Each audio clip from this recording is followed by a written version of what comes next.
오늘은 칭의 강론 마지막 시간입니다. 이미 이전에 우리가 성경적 관점에서 어긋난 여러 가지 관점의 칭의에 대한 내용들을 살펴보았습니다.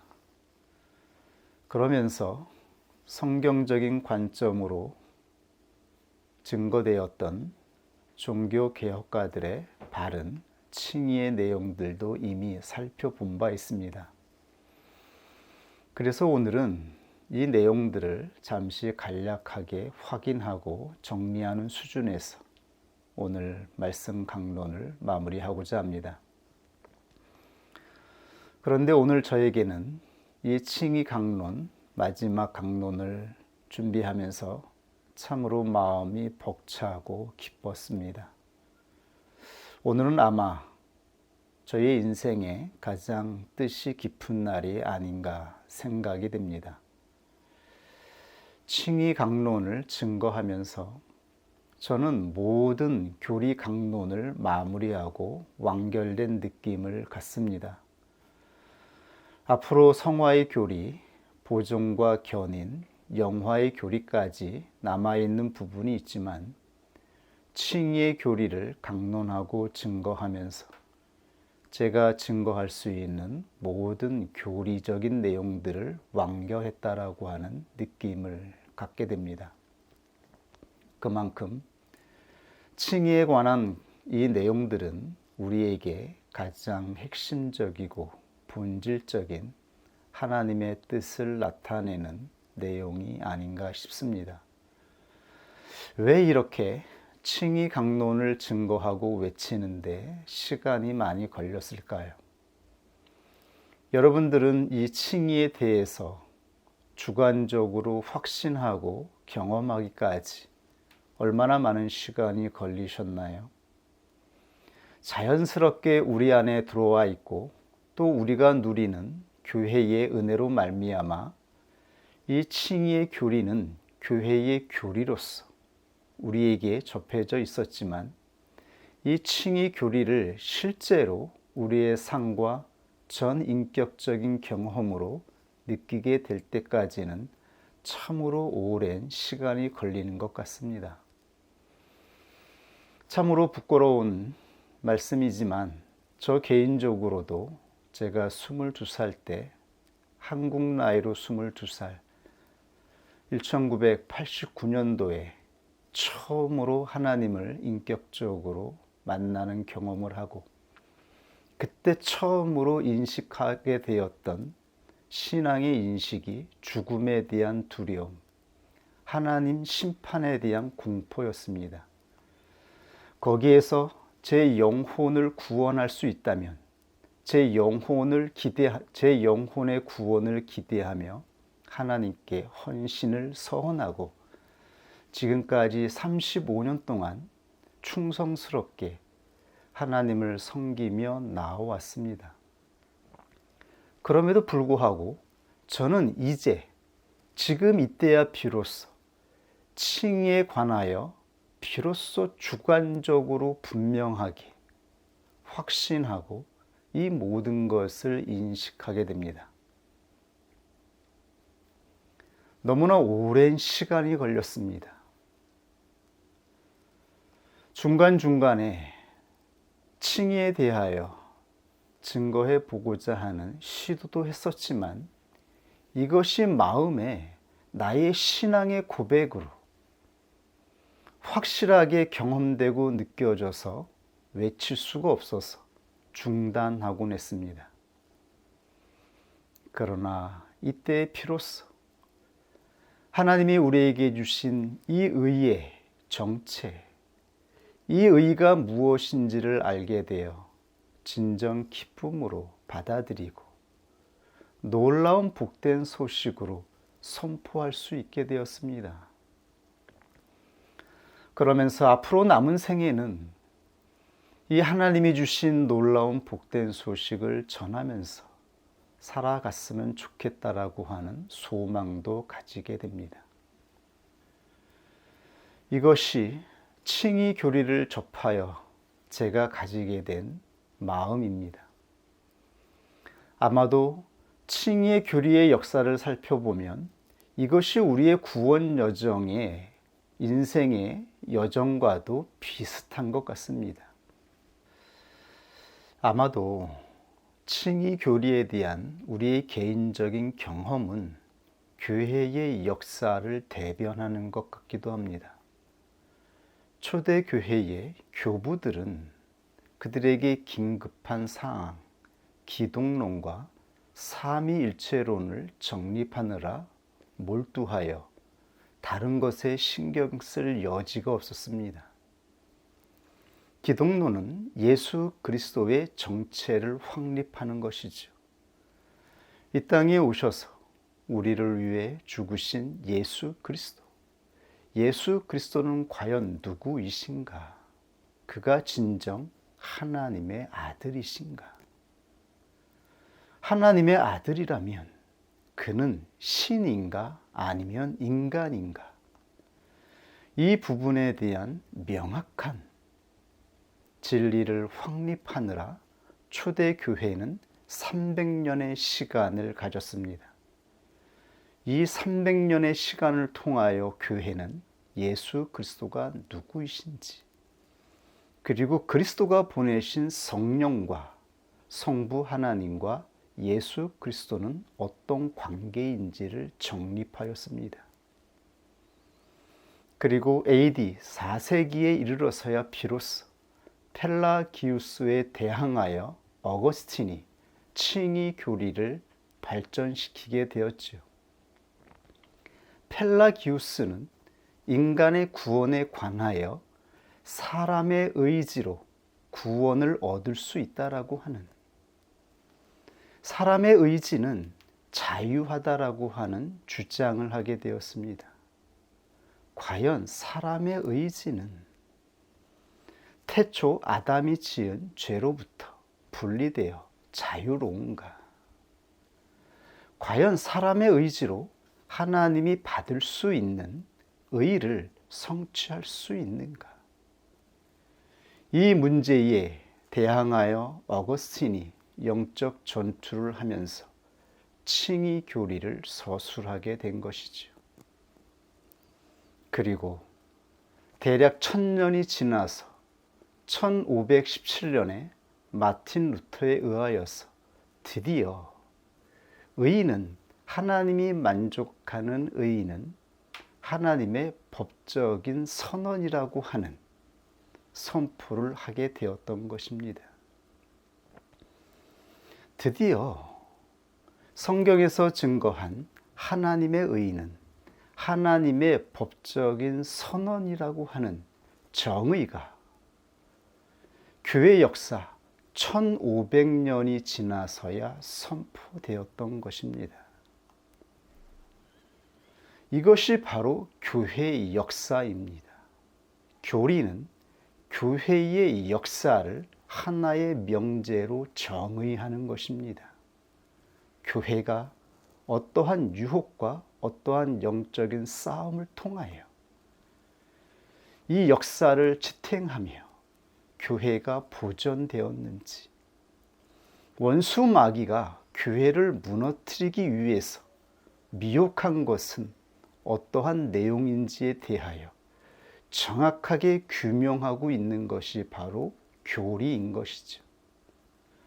우리는 이렇게 기독교의 교리를 통하여 교회가 직면하였던 현실을 엿보게 됩니다. 그리고 또한 우리의 인생을 돌아보게 됩니다. 우리의 인생을 지탱하고 이끌어왔던 하나님의 진리의 말씀이 어떻게 우리의 구원 여정을 인도하였는지를 정확하게 짚어볼 수가 있는 것이죠. 우리는 드디어 죄에 대하여, 죄의 본질에 대하여, 그리고 성경에 선포된 우리의 육신의 의지가 부패되어 결코 우리의 의지로는 하나님께 나아갈 수 없다라고 하는 이 실존을 분명하게 인식하고 경험한 바로 이 시점에야 성경에 선포된 칭의의 이 놀라운 내용이 얼마나 복된 소식인지 주관적으로 경험하게 되는 것입니다. 물론 우리는 객관적인 관점에서는 이미 칭의의 교리가 무엇인지에 대하여 너무나 잘 알고 있었습니다. 개신교에는 이 칭의의 교리가 만연하게 말로 하지 않아도 이미 풍토와 관습을 통하여 교회 생활 안에 젖어들어 있었기 때문입니다. 예수를 믿으면 구원을 얻는다라고 하는 이 놀라운 복된 소식을 모르는 사람이 어디에 있습니까? 그러나 예수 그리스도를 믿는다라고 하는 것, 그리고 예수 그리스도를 믿을 때 주어지는 하나님의 의가 무엇인지에 대하여 제대로 알게 되기까지 우리의 구원 여정 전 인생의 거의 대부분이 지나고 나서야 이것을 주관적으로 경험하고 확신하게 되는 것 같습니다. 어쨌든 종교개혁은 칭의를 법적인 선언으로 선포하였습니다. 하나님은 우리의 의가 아니라 예수 그리스도의 온전한 순종을 보시고 우리의 죄를 값없이 용서하셨습니다. 그리고 신자들을 의로우며 영생에 합당한 존재로 관주하십니다. 그리고 더 나아가 종교개혁가들은 칭의와 성화를 분리하였습니다. 칭의는 성품의 변화가 아니라 예수 그리스도 안에서 예수 그리스도의 의를 입은 자들에게 주어지는 은총으로 말미암아 우리가 하나님의 양자로 받아들여지는 것입니다. 이것이 우리가 받은 하나님의 의인 것입니다. 그런데 종교개혁에 따르면 칭의의 근거는 신자에게 전가된 그리스도의 의입니다. 우리는 이미 지난번에 살펴보았습니다. 칭의의 근거와 칭의의 수단이 구별되어 있습니다. 이것이 무엇인지를 분명하게 확실하게 정리할 수 있었으면 좋겠습니다. 칭의의 근거는 우리 자신의 의로운 상태가 아니라 우리에게 전가된 예수 그리스도의 의에 의한 것입니다. 아멘. 이것이 칭의의 근거입니다. 그리고 칭의의 유일한 수단, 즉 방법은 하나님이 이 땅에 보내신 예수 그리스도에 대한 믿음입니다. 우리는 믿음으로 예수 그리스도의 의를 받는 것입니다. 예수 그리스도의 의를 받기 위해서는 이것을 받는 마음이 필요합니다. 그런데 이 마음, 예수 그리스도의 의를 받아들이는 이 믿음조차 믿는 자체 행위가 아니라 이것이 하나님의 선물임을 확인하였죠. 이것은 우리의 노력이나 우리 자신의 의지가 아니라 성령의 부르심으로 말미암아 부르심을 입은 자들에게 발생한 마음인 것입니다. 아멘. 우리가 만들어낸 마음이 아니라고 하는 것입니다.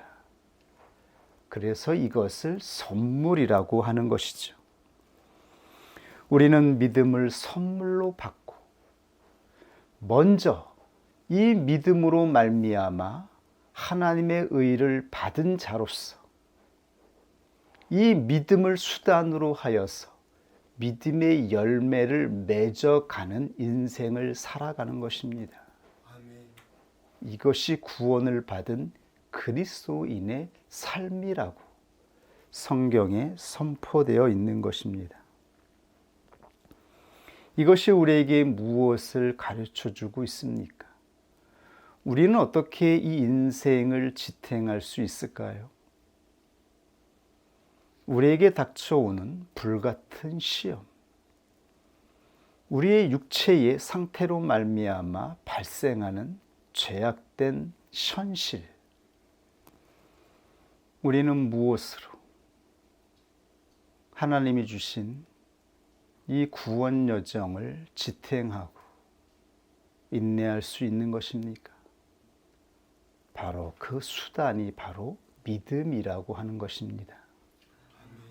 하나님이 우리에게 주신 믿음으로 우리는 우리에게 닥치는 이 현실 속에서 당면하는 불같은 시험, 그리고 우리의 육체의 타락한 상태로 말미암아 끊임없이 경험하는 이 상처와 관계성의 파괴로 주어지는 고통, 이 아픔들을 견디어낼 수가 있는 것입니다. 그 수단이 바로 믿음인 것입니다. 믿음으로 신자는 살아가는 것입니다. 그러므로 우리의 인생을 살아가는 이 놀라운 믿음의 본질을 우리는 알아야 되는 것이지요. 성경에는 이 믿음의 본질이 기록되어 있습니다. 사람은 믿음의 존재로 창조된 것입니다. 하나님이 보시는 하나님의 의는 믿음으로 말미암아 이루어지는 것입니다.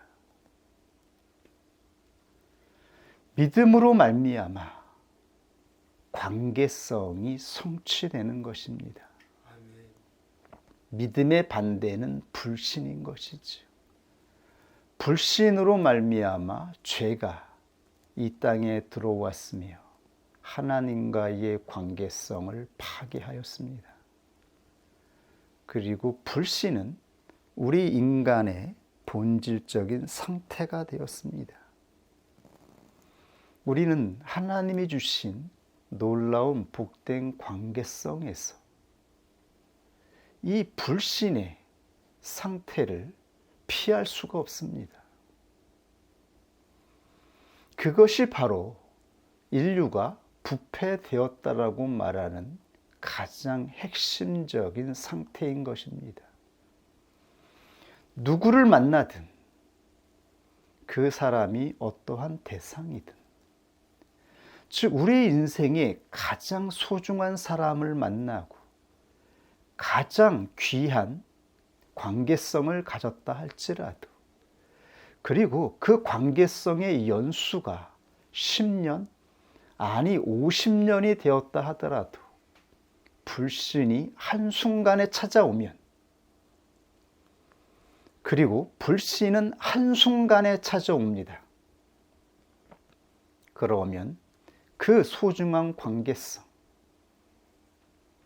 그 친밀한 관계성, 두 사람이 인생을 통해서 경험하였던 그 소중한 경험과 과정이 있음에도 불구하고 한순간에 관계성이 끊어지고, 이 끊어진 관계성은 절대로 회복되지가 않는 것입니다. 무엇으로 이 끊어진 관계성을 회복할 수 있습니까? 이것이 바로 인간의 본질적인 문제인 것입니다. 죄가 가지고 있는 우리 인생의 불행의 실존인 것입니다. 이렇게 하나님과 하나님의 자녀들의 관계가 끊어진 것입니다. 어떻게 해야 이 끊어진 관계성을 다시 회복하여 원수된 이 상태에서 화목할 수 있습니까? 우리의 능력으로 이것이 가능한가요? 우리에게 남아있는 선한 의지가 있다라고 생각해 봅시다. 우리가 부패되긴 했지만 관계성을 회복하고자 하는 의지가 남아 있습니다. 어떻게든 관계성을 회복하기 위해서 애쓰고 최선을 다해 본다라고 생각해 보십시오. 그것으로 관계성이 회복될 수 있습니까? 그리고 이 관계성이 한 사람만의 문제입니까? 관계성은 쌍방의 문제입니다. 어느 한쪽만 해결된다라고 해서 관계성이 회복되는 것이 아닌 것입니다. 그러므로 대부분의 개혁 신학자들은 화목의 걸림돌이 하나님과 죄인 양편에 있다라고 보았습니다. 현대 신학자들은 오직 인간에게 걸림돌이 있다라고 말하죠. 하나님은 사랑이심으로 언제든 죄인들이 다가오면 받아주신다라고 하는 입장을 취하고 있지요. 그러나 대부분의 개혁신학자들 그리고 성경에 증거하고 있는 내용을 살펴보면 화목의 걸림돌은 인간에게만 있는 것이 아니라 하나님 편에서도 있는 것입니다. 하나님 편에서 보면 죄에 대한, 즉 불신하는 상태, 절대로 받아들일 수 없는 그 불경하고 더러운 상태, 이 상태에 대한 하나님의 분노가 진정되어야 합니다. 하나님은 그냥 사람을 받아들일 수 없습니다. 하나님은 의로우시기 때문입니다. 하나님의 의로움을 진정시킬 수 있어야 하는 것이죠. 그리고 죄인 편에서 보면 하나님의 의로운 심판에 대한 두려움, 이 두려움이 극복되어야 합니다.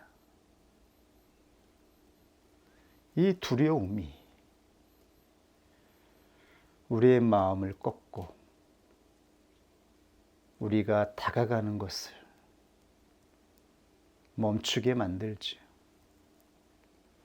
다가가고 싶은 마음, 화목하고 싶은 마음은 우리 안에 가득하나 거절을 당하고 또다시 우리의 죄가 드러나서 책망과 심판으로 말미암아 좌절과 절망을 겪게 될 그 두려움이 해결되어야 하는 것이죠. 이 문제가 해결되어야 드디어 두 인격의 화목이 이루어질 수가 있는 것입니다. 이 두 가지 걸림돌을 해결하기 위해서 하나님의 아들 예수 그리스도가 이 땅에 오신 것입니다. 예수 그리스도는 하나님이 기뻐하시는 온전한 순종을 이루셨습니다. 하나님은 예수 그리스도가 인간의 몸을 입고 행하신 그 순종을 기뻐하셨습니다. 그리고 그 순종을 예수 그리스도를 믿는 자들에게 전가시켜 주셔서 우리의 것으로 간주하여 주신 것이죠. 이 의가 우리에게 입혀지고 우리에게 전달될 때 우리는 하나님께 나아갈 때 두려움에서 해방되어 평안으로 자유함으로 나아갈 수 있게 된 것입니다. 어떻게 우리 안에 있던 심판에 대한 두려움, 죽음에 대한 무서움이 해결되었을까요? 이것은 참으로 신비한 것입니다. 왜냐하면 이것은 보이지 않지만 예수 그리스도가 약속하신 성령으로 말미암아 우리 안에서 이루어진 마음이기 때문입니다. 바로 성령께서 이 교리를 분명하게 우리가 알기 전에, 분명하게 인식하게 되기 전에 이미 값없는 은혜로 우리에게 하나님의 의가 입혀져서 주어지는 그 평안이, 화목의 기쁨이 주어졌던 것입니다. 그리고 오랜 시간 우리는 구원 여정을 통하여 비로소 하나님과의 화목을 방해하였던 걸림돌, 죄의 본질이 무엇인지, 그리고 죄의 실체, 하나님이 진노하시는 우리의 자아, 의지가 어떠한 것인지를 경험하고 확신하게 되는 것입니다. 그래서 이 칭의의 은혜는 처음부터 우리에게 주어졌지만, 즉 부모님의 사랑, 우리에게 가장 소중한 사람은 항상 우리 옆에 있었고 우리가 받아온 것이었지만, 우리가 성인이 되고 인생을 다 경험하고 나서야 우리를 품어주시고 사랑해 주셨던 그 부모의 사랑이 어떠한 사랑이었는지, 그리고 나에게 다가와서 값없는 선물처럼 다가와서 나를 기뻐해 주었던 그 마음이 어떠한 마음이었는지를 깨닫게 되는 것이죠. 값없이 우리에게 주어졌던 가장 귀한 은혜가 있었습니다. 가장 귀한 선물이 있었습니다. 그런데 우리는 그것이 얼마나 귀한 것인지, 값진 것인지를 제대로 알지 못했던 것이지요. 그것을 우리의 의지로 붙잡기 위해서 노력할 때에 비로소, 그리고 우리가 우리의 의지로 그 마음을 만들려고 애쓰고 누군가에게 다가갈 때야 비로소 그것이 얼마나 값진 것임을, 이 인생에 단 하나밖에 없는 귀한 것임을 깨닫게 되는 것입니다. 우리는 이렇게 점진적으로 성화되고 깨닫게 되고 하나님의 뜻들을 분명하게 확립하게 되는 것이죠.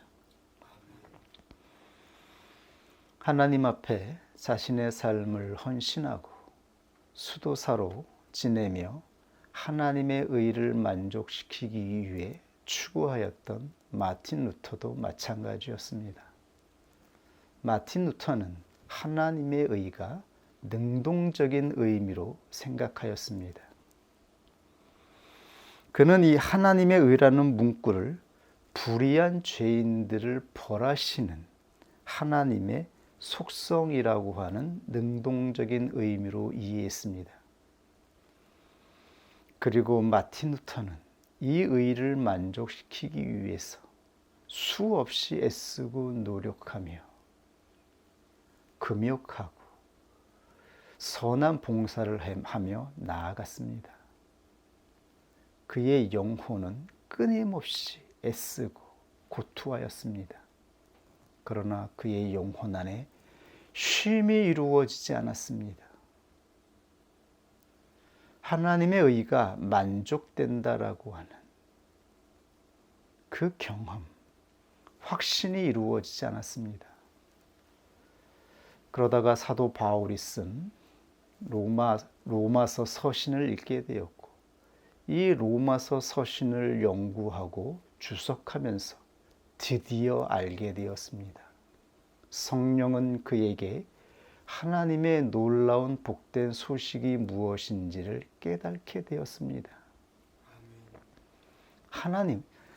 하나님의 의는 하나님께서 죄를 미워하시고 심판하시는 능동적 의미가 아니라 바로 예수 그리스도를 통해서 우리에게 주어지는 수동적인 것이라고 하는 것을 깨닫게 된 것입니다. 우리는 수동적으로 예수 그리스도를 통해서 이루신 그 온전한 의를 받는 것입니다. 아멘. 수동적인 것입니다. 그러므로 마틴 루터는 죄인들의 고결한 의도나 선행은 하나님 보시기에 그 어떠한 가치도 없다라고 고백하였던 것입니다. 맞습니다. 저는 이제야 이것을 확실하게 깨닫고 받아들이게 되었습니다. 죄인들의 고결한 의도, 우리가 최선을 다해서 헌신하며 희생한다라고 하는 이 선행은 아무런 가치가 없습니다. 이미 화목이 파괴되고 갈라져서 상처 입은 자에게 아무리 우리가 좋은 의도로, 선한 의도로, 행위로 무엇인가 도움을 주고 우리의 마음을 나타내기 위해서 행한들, 그것은 화목에 전혀 도움이 되지 않는 것입니다. 이미 갈라진 상태, 어긋난 상태, 이미 마음의 상처로 괴로워진 그 상태에 우리가 나름대로 노력하여 애써서 그 마음을 돌이켜 보려고 하여도 우리의 의지는 아무런 쓸데가 없는 것입니다. 누가 자기의 죄를 스스로 깨달아서 전적으로 부복하고 낮추어서 엎드려서 나아갈 수 있습니까? 우리 안에 그러한 온전한 회개의 상태가 존재합니까? 설사 우리가 그러한 상태로 나아간다고 해서 우리의 이 부패된 상태에서 나오는 우리의 이 성질이, 우리의 의도된 언어가 상대방에게 만족할 만한 의로 다가갈 수 있겠습니까? 그렇지 않다라고 하는 것입니다. 하물며 사람도 그러할진대 우리가 거룩하시며 의로우신 하나님의 속성에 만족할 만한 회개와 온전한 마음을 가지고 돌아가서 화목을 성취할 수 있겠습니까?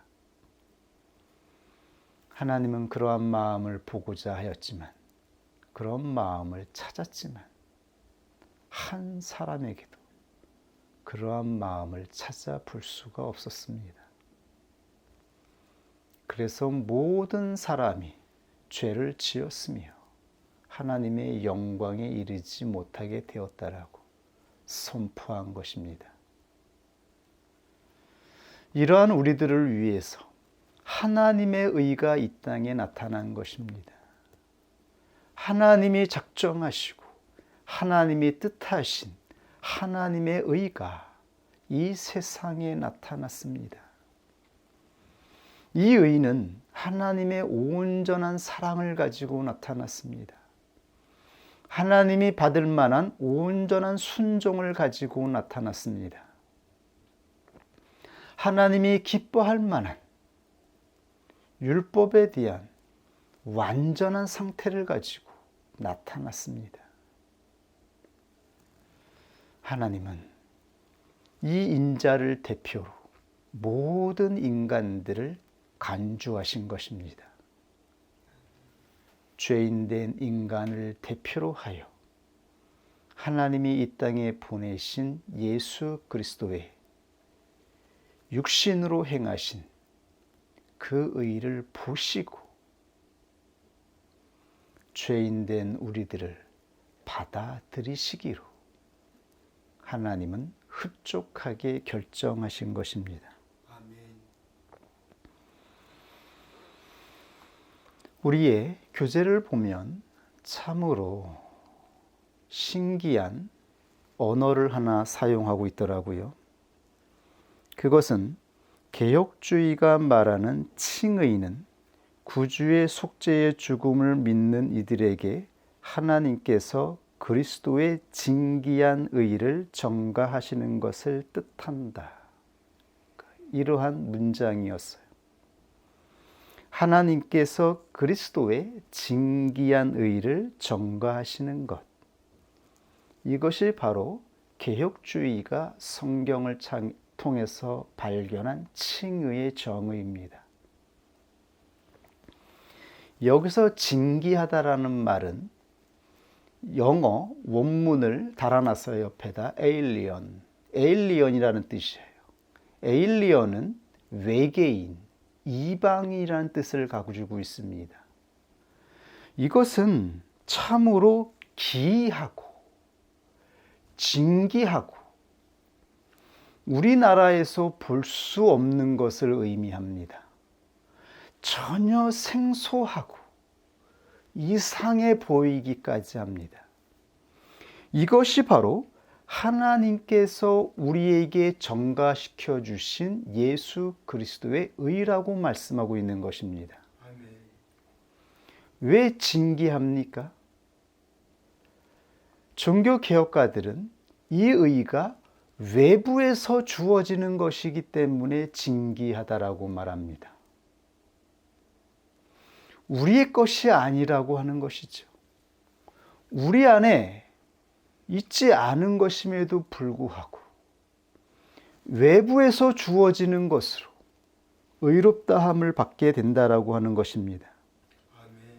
그리고 어떠한 죄인도 이 의를 받을 만한 조건이 없다라고 하는 것입니다. 그 누구도 이 의를 받을 만한 조건이 없습니다. 자격이 없습니다. 단지 믿음으로 의롭다함을 받은 신자들이 죄사함과 예수 그리스도의 연합과 영생을 누리게 되는 것입니다. 아멘. 참으로 진기합니다. 어떻게 이러한 의가 우리에게 전가되었는지 있을 수가 없습니다. 우리는 이러한 의를 본 적도 없으며 상상도 해볼 수 없었으며 사람이 사람의 것으로 만들어낼 수 없습니다.